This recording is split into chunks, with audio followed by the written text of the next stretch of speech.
I'm really very pleased to be here, and am fully aware of your work. And while I was introduced as a clinical psychologist and as a researcher, I was saying to someone already that I hardly ever do clinical work anymore.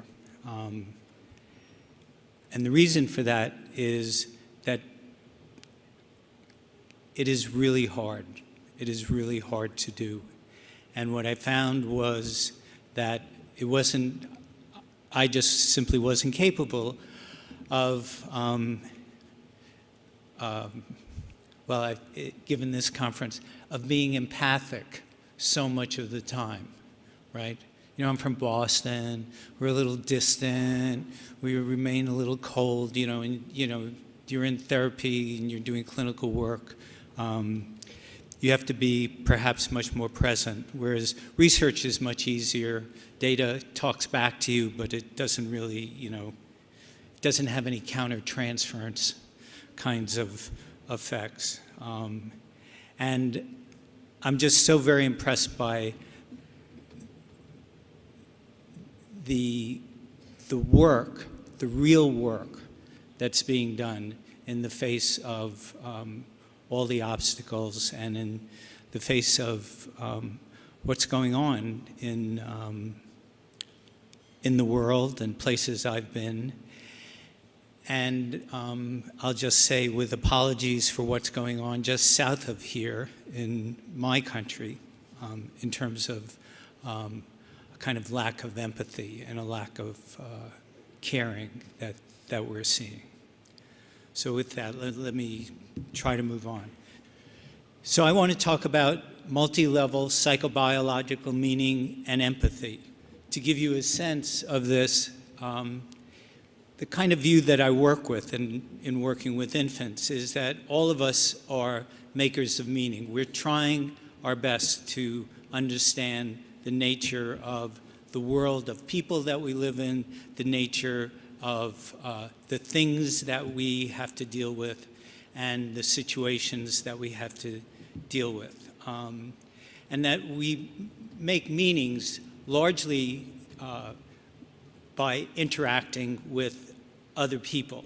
And that the quality of meaning making is a kind of messy process, a kind of mismatching process.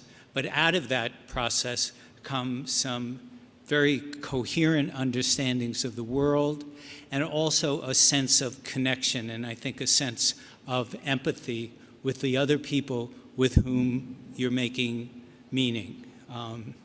So I'll try to illustrate this with some of the research that we've done, some of the videotapes that we've done, and to give you as much as a feel for what it's like as an infant and a young child to be making meaning about the world.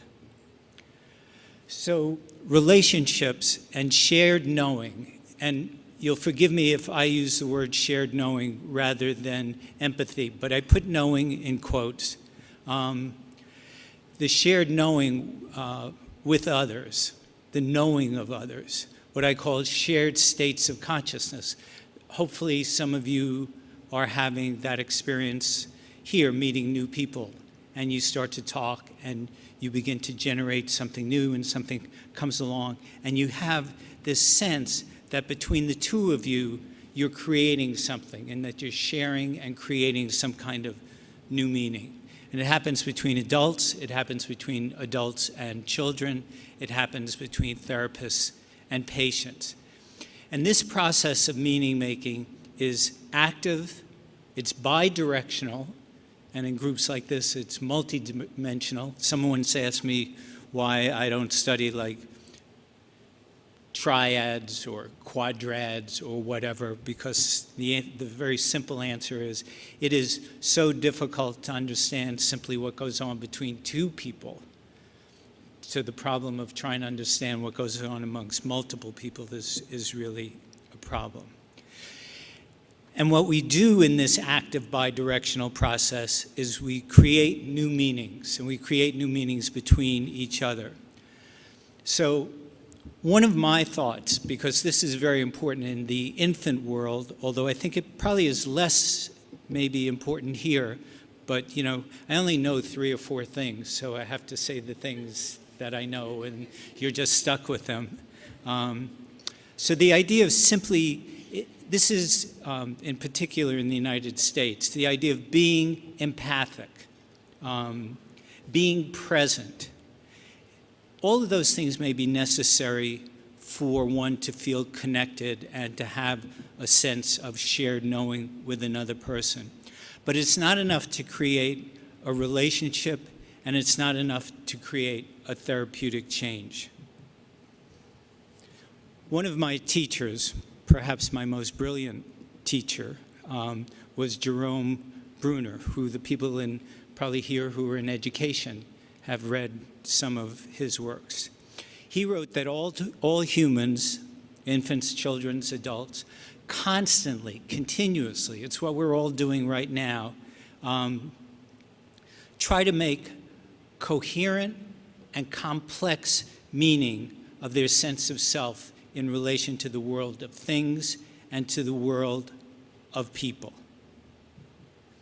My colleague in Boston, Arnold Modell, a well-respected, very well-respected psychoanalyst, says that the vitality, and just think about this, the vitality of the private self depends on the capacity to generate meaning. The inability to generate meaning is a psychic catastrophe. So one can wonder when you talk about the migration problems of people in Syria or across large parts of the world, or some of the groups that live in the world and are marginalized, if not murdered, that one of the problems that they face is, and it's a catastrophe for them in the sense that they can't make sense out of what it is that's going on. And that struggle for making sense out of the world is, I think, fundamental to our human functioning. So the model that I have of interactions, it's a model in which there are, to put it simply, there are matching states and there are mismatching states, and we're constantly moving between them. In fact, when we look at mother-infant interactions, maybe 30% of the time there's a matching state between the parent and the infant. There's a big variation around this, but the average is about 30%. So when you can co-create these kinds of shared meanings, one is that you have an expansion of a sense of your own sense of self in relation to the world of things, people, and there's a specific growth of connection and knowing. And so another way to think about this is that when there's a mismatching state on the left, your left, right? There's negative affect, there's a little bit of stress, there's a sense of disconnection. When it repairs to a matching state, you can see the mutual smiling, what you get is a coordination of positive affect or of intentions or what I'll come back to later, psychobiological meanings. So you get a dyadic system of shared meanings that are taking place. And so there's a shared sense of ourselves in the world. We're doing this together, right? So how do infants and others come to know each other? And the way we do it is really by rehearsing, by doing, last year Bruce Perry was here, is that correct? Must have been fabulous. I'm glad I was not on that podium with him. He's wonderful. He teaches in our program. He talks about repetitive, reiterated, rhythmic actions, right? Well, these are all estimates of the number of times these kind of rhythmic actions take place between an infant and a parent, say at 3 or 4 months of age. So you have feeding or nursing 180 times or more a month, right? You have the mother soothing the infant. Who knows? Or you have the mother cuddling the infant 150 times, right? It could be much more, and it's not an estimate of the time. But what you're seeing is, think of this as rehearsing a dance. Think of this as being with someone that you're going to come to know something about them and something about how we are together. So this baby comes to know that when we cuddle, this is what we do together, and we share this meaning. A baby who gets cuddled by the mother in some odd kind of way also reacts to that.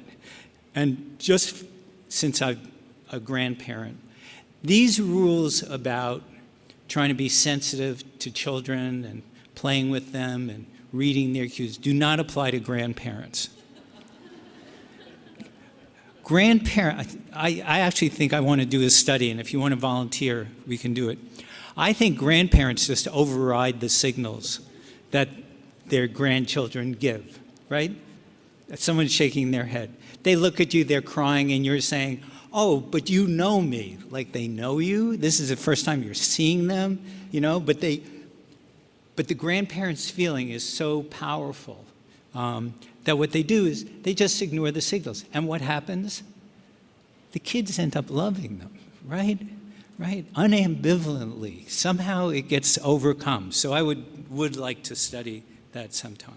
Now remember, one of the reasons caretakers and infants are not always in perfect sync, and this is true worldwide, is that caretakers, typically mothers, but caretakers, are always doing something else, right? It's a simultaneous taking care of the infant and doing the other tasks that have to be done. One of the reasons that you can't have a perfect dance with an infant is that the infant is changing constantly over time. And of course, you're changing, the parent is changing as well. So over time, all of these developmental changes require changes on the part of the parent and changes on the quality of the interaction that they have.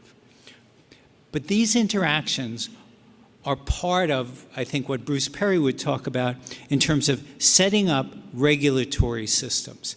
Like this baby's mother is helping the infant to self-regulate. She gets them excited, she calms her down. She gets her excited again, she calms her down. All of this is having an effect on the infant's body. And remember, infants do not have words, symbols, language. They're learning all of this without the capacities that we as adults use. So what happens when there's an unsuccessful co-creation of shared meaning, a chronic one? One is, I think, there's an experience of shrinkage of one's own state of conscious, one's own sense of self. Something isn't happening here.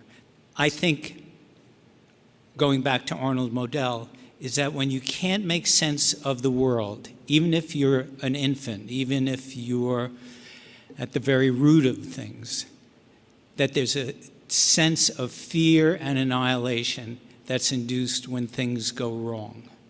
And that we see this a lot, we see it more so, I think we feel it more so with our toddlers, when all of a sudden something breaks down and they are just inconsolable in terms of whatever it is that they want to do, and you can't figure out a way to satisfy them.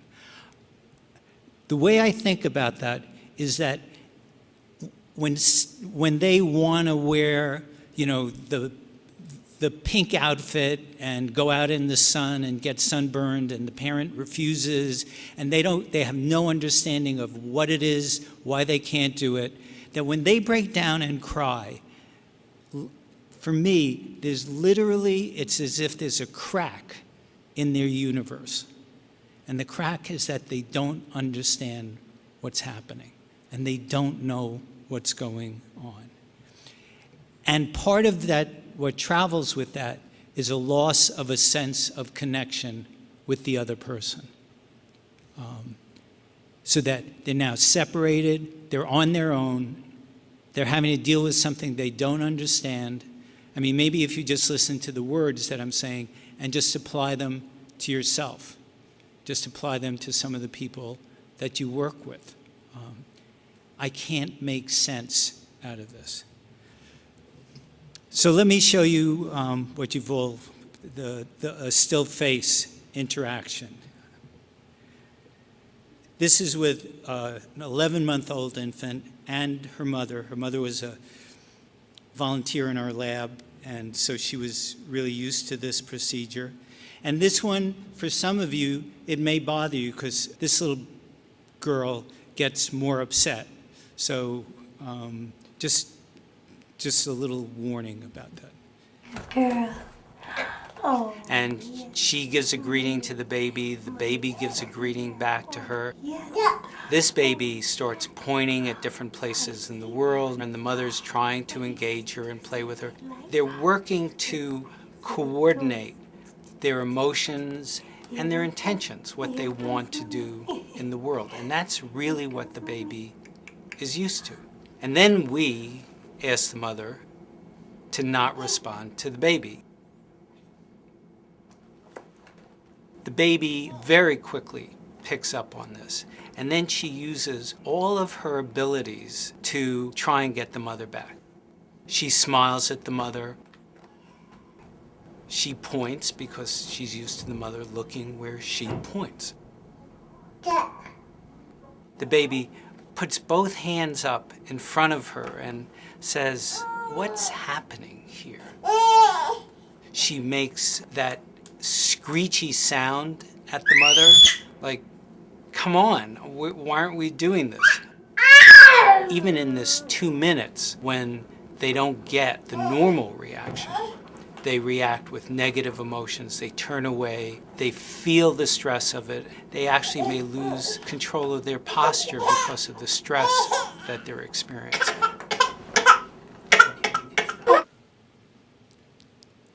I'll show you the resolution of this, but you can see, think of this still face as a really strong mismatch, right? Where whatever the baby tries to do, tries to gain her attention, the mother does not respond. So there's a failure of coordination. So here's the resolution of the baby and the mother in this still face. Okay. I'm here. And what are you doing? Oh, yes. Oh, what a big girl.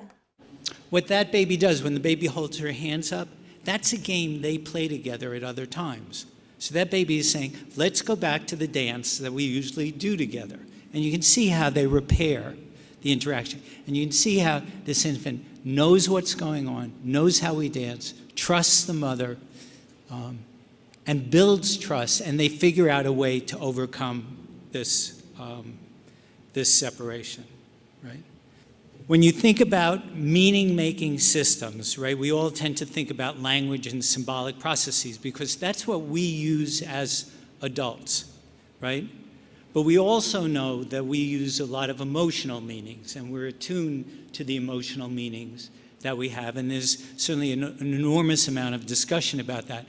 And something like empathy is some kind of bringing together of all of both cognitive and emotional processes, but we know that the core of empathy begins early on in development with the infants reading different messages and signals. But there are other systems that make meaning, like the autonomic nervous system, where, for example, you get the fight, flight, or fright reaction, right? That makes meaning, and that has very little to do with your prefrontal cortex, right?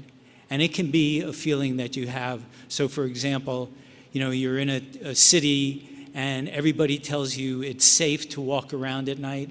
Your friends, you trust them, you know them, right? And you walk by a dark alley and there's shadows on the wall and you're afraid. And you could say all that you want, which will keep you walking, that this is safe, right? And nonetheless, be feeling the fear. So these meaning-making systems don't always fit together. We did a study where we had adults, if you consider sophomores in college, adults, play out the still phase. We asked one to play as if they were the infant. They didn't have to act like an infant. And one to play as if they were the mother, and then talk to one another, and then the mother does the freezes. So the students who played the infant, right, felt anxious, angry, frustrated, sad, vulnerable, afraid, confused, and even panicky. Panicky is a really critical word because I think that's provoking of the autonomic nervous system and maybe the hypothalamic system in terms of the stress that they're feeling. Now remember, they know what was going to happen. Nonetheless, the feeling is still there, and they know it. And the mothers, who were the infants, the children who played the mothers, felt guilty, they felt disengaged, they felt anxious, they felt depressed, and they felt shamed, right? Because they were violating something. Shame is a really powerful emotion. They were violating something that's really at the core of ourselves in terms of who we are. And the mother who says, I felt so closed off from the infant, it made me feel depressed. And I'm sure the infant did too after the interaction. So I'll go through these very quickly. The autonomic nervous system, you get fight, flight, freeze, all out of awareness initially. You have the HPA or the limbic system, so you get emotional meanings, positive emotions, fear, whatever. This is a system that infants have very much online, very early on in development, with very little upper level cortical control. So you have the HPA axis, right? The stress-related system. This is a system that the students who are playing the infants are starting to feel panicky. This is the kind of thing that occurs there. Probably a lot of you like the mirror neuron system. We could take a vote. You can pick your favorite system here. I'm not sure how the mirror neuron system plays out in this, except that I think it brings up for the individuals in a much more therapeutic, analytic kind of sense. It brings up experiences that they've had when they've not been responded to, when something hasn't really matched up for them. And I think that isn't just in the mirror neuron system, but it's part of that memorial system. And then you have genes. I'll give you an example of this. And then meaning making and epigenetics. How many of you know what epigenetics are? Right, some of you do. Here's a 2-sense explanation. You have genes. Genes don't change. You're born with them. They only mutate, and that only under certain circumstances. They don't change. But sitting on top of genes is a control set of molecules called the epigenome, right? And these molecules turn on and off genes, like they can turn on and off the cortisol production genes. They can turn on and off the serotonin production genes. And the thing that's amazing about this epigenetic control system is that it gets affected by experience. So if you get stressed and you generate a lot of cortisol, that cortisol affects that epigenome, that piece of the epigenome that controls the cortisol gene, and it can turn it on and off. So now what you're doing is you have genes, there's a control mechanism on top of that, and that control mechanism is affected by environmental experience. So here are all the different kinds of physiologic or biopsychological meaning-making systems. Bodily processes, probably all of the brain systems, procedural ways of being together, the little baby who puts her hands up and says, oh, we're together again, let's play together. The micro process where that mother interferes with the actions of her son. Implicit knowing without awareness. Most of the things that we do, we're pretty much out of awareness. It's what cognitive neuroscientists study. I believe in the dynamic unconscious. Some of you may not. But the idea that there's conflict at an unconscious level between two things that are going on that are so uncomfortable that they don't come into awareness, but they affect how you live in the world, and they affect the meaning that you make of the world. Then there's explicit meanings like language and symbols and abstract. So this is a really powerful system for adults, but it's not the only one, and it's one that infants and young children don't have. And then you have genes and the gene by environment example. So you all know the 5-HTTLPR gene, right? It's a stress-regulating gene, so it doesn't change, right? It has two alleles. One's short, that's a real technical term, and one's long, that's the other technical term, right? The short one is associated with more negative reaction to stress. The long one is associated with a calmer pattern of reactivity. So the argument that we made in this study was that infants who have more sensitive caretaking, who have short alleles, right? So we had short allele infants, long allele infants, that those infants would be more reactive to the quality of caretaking than the babies with the long alleles. You can think of it as temperament. The short guys are reactive, the long guys are, more easygoing. On the left, you have the babies who had the long alleles, right? And on the y-axis, on the x-axis, you have maternal sensitivity. I want to point out that this maternal sensitivity is not like going from being sensitive to being abusive. This is just how well they dance together in our scoring system, how much matching was taking place. So it's just the range that's out there. And what you can see for the long allele type infants is that the amount of negativity that they have is a pretty flat line, is not related to the quality of the caretaking that they receive, right? But look at the babies who had the short alleles. If they had highly sensitive mothers, right, which is out to the right, they were less reactive negatively. Whereas if their mothers were insensitive, so to the left, the lower score, had a lower score, these infants were really highly reactive. So now think about the psychobiology of the meaning making that's going on. The infants who have the long alleles are in a world where, there's good caretaking, there's bad, there's okay caretaking, whatever. We're dancing well together, whatever. They're sort of even-keeled, they're taking things in stride. All that range of environmental input does not change the meaning. They're doing just fine. They don't show a lot of negative affect. But if you're a short allele infant, if your temperament, your allelic temperament, is one where you're reactive, when you have a parent who's highly sensitive, the world seems fine. But if you have an insensitive caretaker, you get distressed, the world seems disorganized, it becomes much harder to make sense out of the world. This is at the level of genes.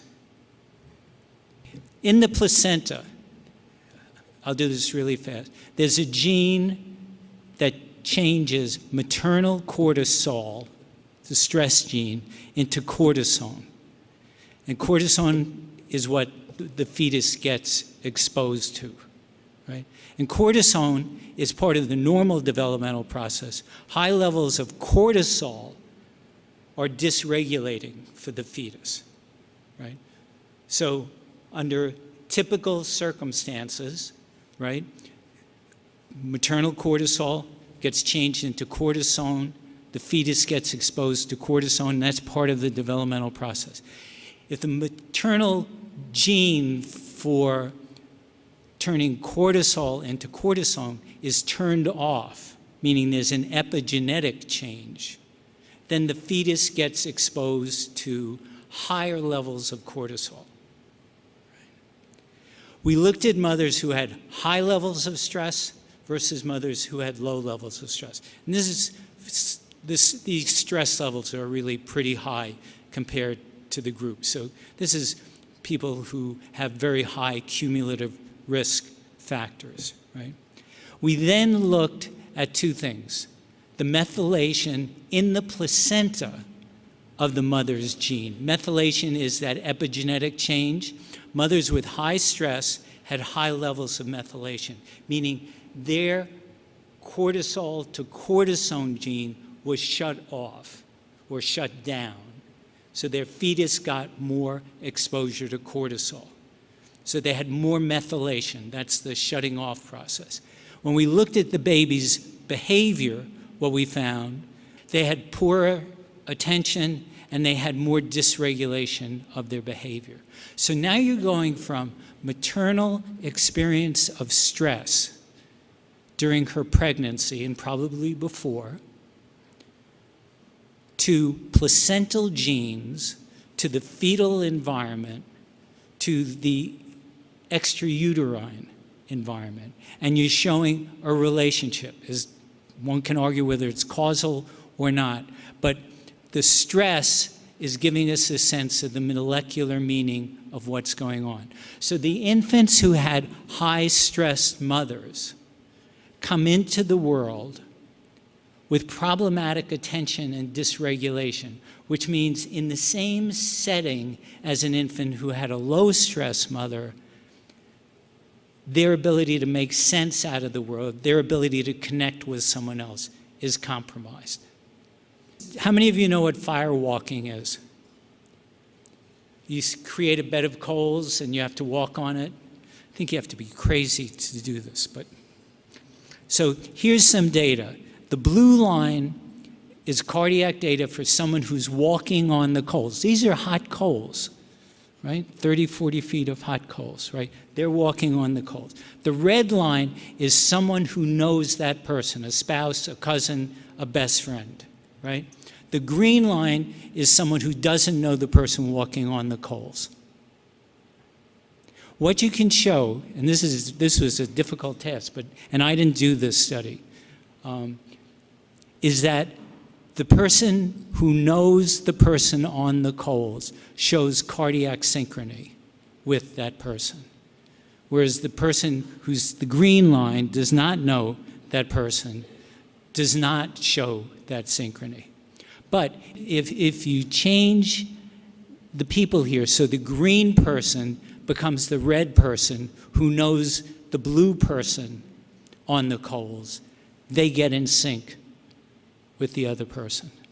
So knowing someone, having that relationship, allows for this shared connection at a purely physiologic level, right? But it means somehow you're sharing meaning between the two of you. This is a measure between, a measure of the cardiac synchrony between a mother and her infant. Both lines represent just different measures. And what you can see is that the cardiac synchrony between the mother and the infant, and this is with the infant lying on the mother, that at certain rates of respiration, there's this really high coordination. So again, somehow, infant and mother are coordinating their underlying physiology. Their underlying physiology, just like the firewalkers, is high, meaning this is stressful, it's going on, or they're showing low levels of cardiac respiratory rate, and they're in a much calmer state with one another. So what I've tried to argue is that working on co-creating new meanings establishes the relationship Saw that in the still face. It's not just being with someone else that's enough to establish the relationship. You have to have active, co-created, dyadic workings together. Making new meanings is a process of change. I think it's what happens in therapy. It's the process of establishing relationship, and it's a process of knowing. It's the process of knowing the other, but it's bidirectional and it's active. And then the other thing that seems to me to really need to be thought about in terms of what I've just shown is that there's unknown levels of connection. As a scientist, I hate the word that I can't figure this out. But when you look at the firewalkers and you look at the mothers and the infants with cardiac synchrony and some other data I didn't show you, they're in sympathy, empathy, in connection with one another at a purely biophysiologic level.